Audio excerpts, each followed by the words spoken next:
valve and give it more water. Oh, okay, Yeah. great. We also have, you can't really see it, but just underneath this pipe here, or sorry, it does come, you can see it come through here and goes to drain, where when the pump is running, we are spilling a bit of water just because you do pick up contaminants from the environment, dirt, fluff and stuff, and it gets dirty, so we want to try and give it cleaner water to keep the condenser tower clean. We've got 2 VFDs here. One VFD is for this pump. If we had colder temperatures outside, it may not need to run the water pump as hard or full out. So it's on a VFD. And then this guy here is the VFD for the fan side. And that is run off what's called a pressure transducer that is found in the discharge line. And we have a preset discharge pressure that we want to operate at, and so it'll modulate the fan from 5 to 98% speed to keep us at our target discharge level. And that discharge level is, or pressure, which is a temperature, is kind of correlated to give us heat for the heat recovery. We could probably run it at a lower discharge pressure, which would equate to less compressor heat being added in, but we do spend a little bit of money to save some money over on the other side of the mountain. Like at the pool. Yeah. Right. Yeah. Right. Yeah. So this is our MCC here for the plant, and this is the motor control. So this will have all our electrical in it. We've got inside here as well. We do find our different safety devices. So as you can see there, this what's labeled LP1, this is for compressor number 1, and that's the low pressure suction cutout. HP1 is the high pressure discharge cutout, and then LP2, and then the other side LP2, both suction and discharge. And those are set by our refrigeration contractors every year to protect the refrigeration plant. Awesome. And these are our suction and pressure gauges that would ultimately be our visual for when we do our plant readings.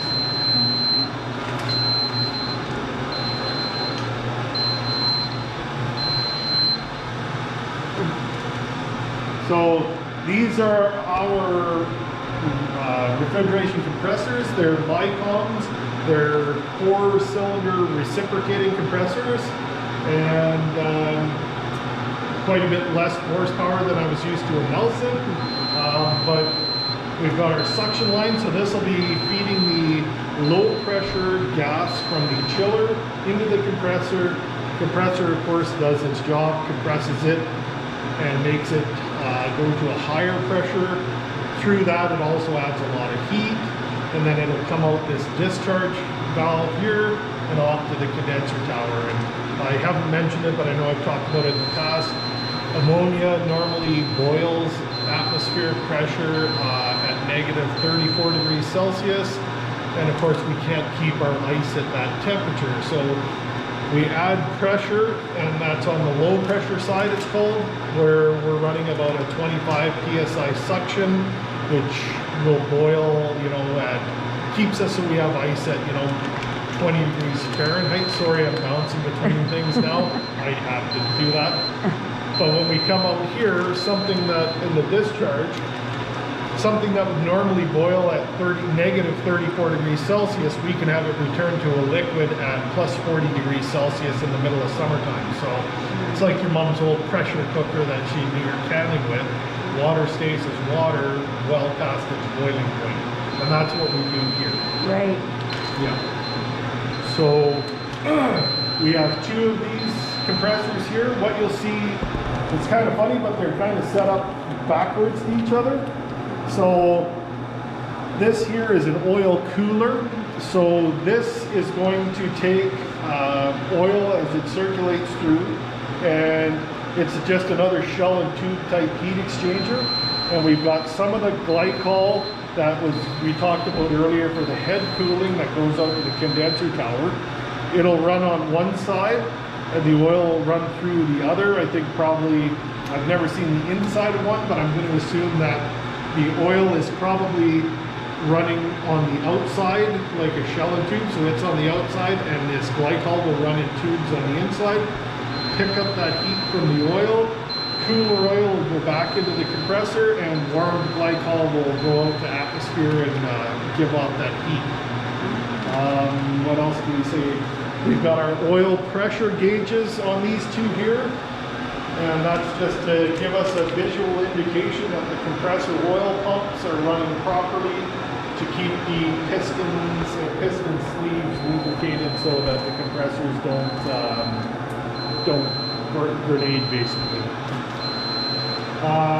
What you'll see on both of these are oil separators. So these units right here, and what they are is the natural process. Your ammonia will pick up some of that oil that's lubricating, and it will take it with it through the system.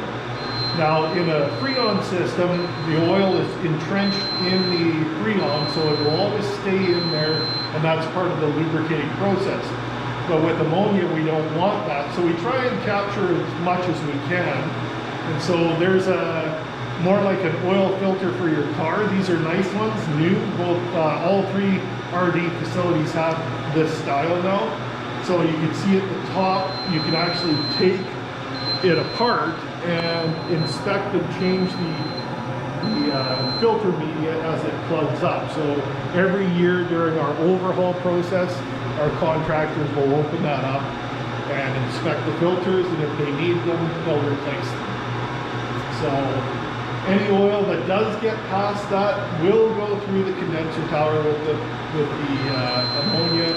It will come back to the chiller, and eventually it'll settle out in that little gray pot there that's labeled oil pot.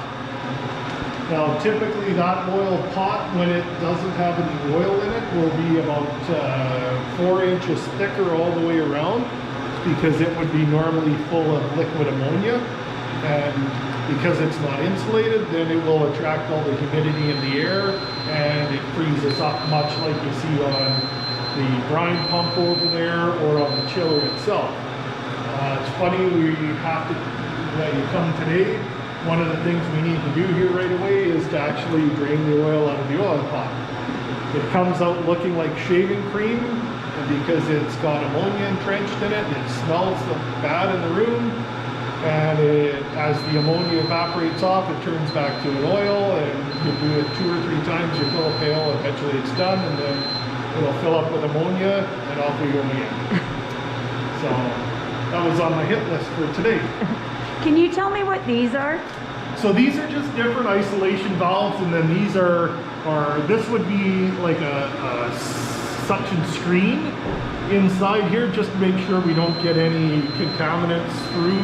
Like a strainer? Yeah, it's a strainer. Then this here is just a pressure regulator, and it's tied in to kind of keep a bit of back pressure so that we're forcing some of the hot ammonia gas to come through here. Now again, we've got another strainer, and then we've got another pressure regulator, and then that feeds over to the heat exchanger for the heat recovery. Okay. And I guess I didn't mention, but I think it's self-explanatory, that is a plate and frame, so there's just a lot of little plates inside that unit. I think we can actually